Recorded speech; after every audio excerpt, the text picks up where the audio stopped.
I think Mindanao is the heaviest right now. Parang compensation lang sa wala man ito. Galing doon yung bala. Ano man ito?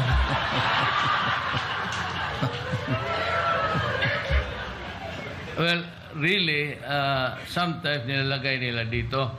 Dito patuloy na teritoryo ng mga Singson, Esperon, pati kay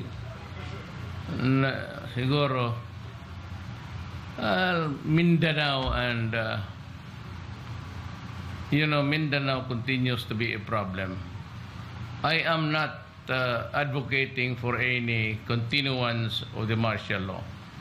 But if the local government units, the governors, mayors, and even congressmen would find it that it would be to the best interest of the Filipino in Mindanao, I would not hesitate to say yes.